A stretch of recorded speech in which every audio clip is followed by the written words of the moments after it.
In your opinion, what was the most challenging time in the company's history? A century is a long time.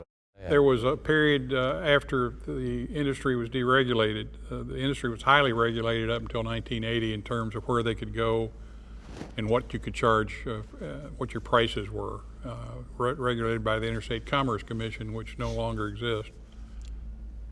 For a period of about 5 years after 1980, when it was deregulated, it was pretty wild. It was the Wild West because nobody in the past had to deal with price. A lot of our competitors didn't know their cost because of that early work that David had done in building a model of the company and learning how to price freight, learning how to cost it. We were ahead of the game. I kept a record of the top 25 carriers, publicly traded carriers, and in 1980s, when deregulation came along, very shortly after that, there were only 5 remaining of the top 25 prior to deregulation. And now there are 2 left. Mm-hmm. Yeah, that's about right. of that group. Yes, There are a lot of new right. companies since then, but yeah. the old companies couldn't adapt. They'd done it one way for so long. They didn't have a costing system like we If did. you didn't know your cost, you didn't know how to price. And a lot of them, well, most of them went out of business. But that was not an event. That took place over 4 or 5 years and slowly went away. But that was very exciting. And it was kind of sad at times to see some of our competitors go. These are people that had been in business. A lot of them, just a single entrepreneur owned the company and had it since the 30s. And those people went out of business at a pretty rapid clip. And there were no truckload carriers in those days. Companies like J.B. Hunt did not exist. They came along after deregulation, took all the truckload freight, which is one shipment on a truck. They didn't have terminals in the sense that the less than truckload carriers had. And so it was easy to get into that business. If you could buy a truck, you were in the business. And so that business went away at about, as I recall, about 25% a year on a ever smaller base of the truckload business. The reason there was no truckload before was because under regulation, you had to have a certificate that allowed you to go between one city and another city. And if you couldn't violate that. And so truckload companies didn't have any particular place to be going. And so they didn't exist because they didn't have the operating right to go from this place to this place or this place to this place. And it was all regulated by the Interstate Commerce Commission and prevented really truckload business to exist. It was a great oligopoly. Well, I'd like to go around the table here. What I think I'm hearing here, ladies, gentlemen, is that deregulation redefined free enterprise in a way. It did. That's right. It did. Exactly. And fortunately, I think Robert had the insight to bring in Bob, to run pricing for us that, really helped in those days because it was, a new, fresh look. And, Bob, you can talk about that, but Please. it was an amazing, I think, just overall environment to try to navigate your way through. I'll give Gerald Perpage a lot of credit for what we did in those days. As Robert said, the rate bureaus basically set the rates prior to 1980, and after 1980, we began to set our own prices, and there was no place where you could look to see how has somebody else done this, because you were creating it all from whole cloth. So we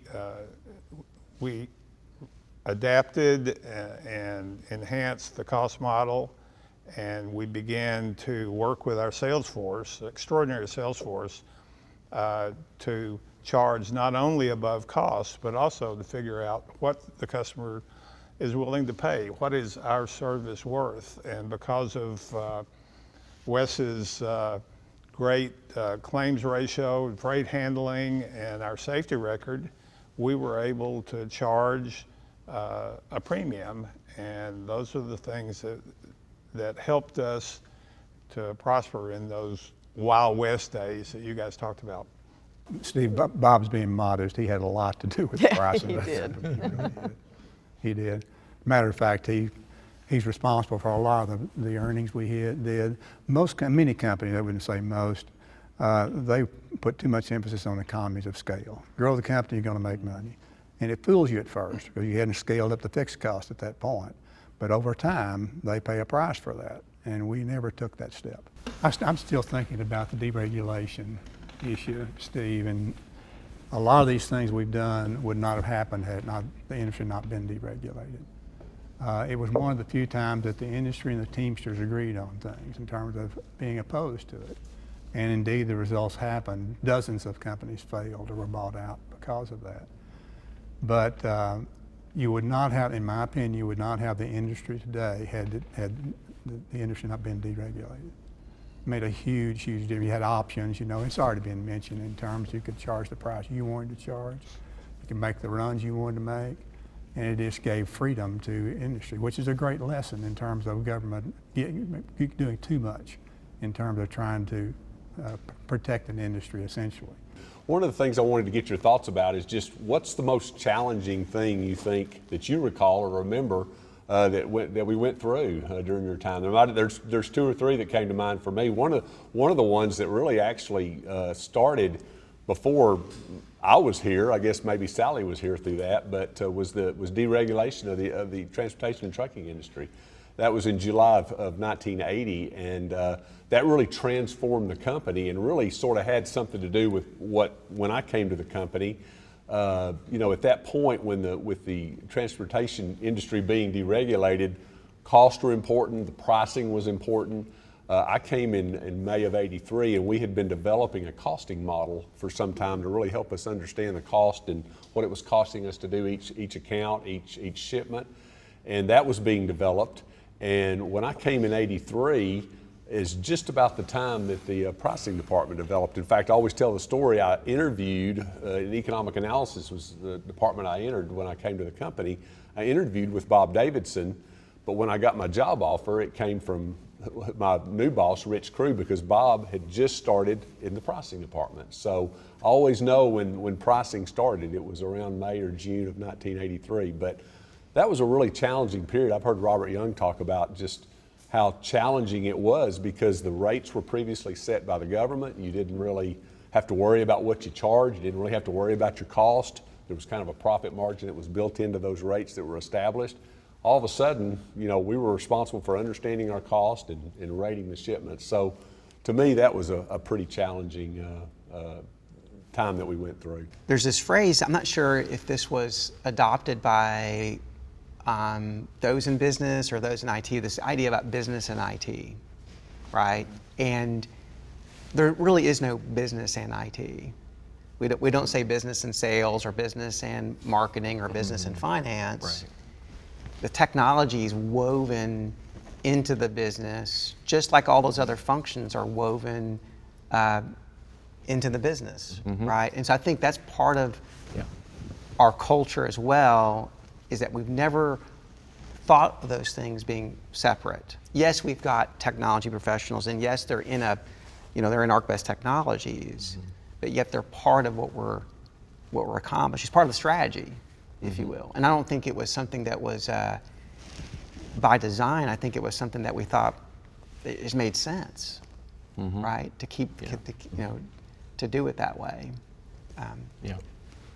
I think about, one example I think about that served us well is, and I wasn't here, I'm not sure, Craig or Kevin, you might have been here, I'm not sure if you can speak to it as well, but I think about, we've been through some really hard times. And one of those hard times was when the industry was deregulated back in the 1980s. And there was a time where all the pricing was kind of established in our industry. It was deregulated and everyone was kind of left to their own on how to price the business. And when you're talking about a low margin business that requires a lot of capital to make that business happen, that's a pretty scary place to be. And so innovative thinking, we adopted really a relatively new process called activity-based costing. It had just, Bob Kaplan had just come up with the idea out of Harvard. We digitized it, and a lot of people owe that to the survival of the company. Yep. Yeah, there's been a lot of changes going all the way back to pre-deregulation to deregulation to the advent of just, technology. Just everything has really changed, but it really hasn't. When you think about how you move product from point A to point B, you pick it up, you cross-dock it, you deliver it, right? But what we used to do, it was all paper. You had no visibility. There was no automation. There was none of that. So I think what everybody realized through the pandemic is really just how much that mattered, to have those visibility, those tools. And I think what's changed is now people, supply chain, Dennis said it earlier, it's in the spotlight and it continues to be in the spotlight. So the speed of change is never going to slow down. If anything, it's only going to get faster. And when you think about our response pre-deregulation to post-deregulation, we're one of the few carriers that are still around even before and after, and that's because we were responsive to that change and we listened to our customers, we listened to our people. We talked about the changes that we've seen, certainly deregulation being a big one. And what I've been impressed with since I've been here is some of the things that were put in place immediately after that to ensure the company's survival and that it would thrive. Those endure today. And so, soon after deregulation, we took a very hard look at our costs and what are the different cost drivers across our business. We have a very deep understanding of that that's been going on 40 plus years now. So we know at a shipment level some very specific information. I mean, we've had record revenue and we've been in a good place financially, but a lot of that is because we've had so much insight into what some of the drivers have been around our costs and have enabled us to make the good decisions that we've made, even continue to make today.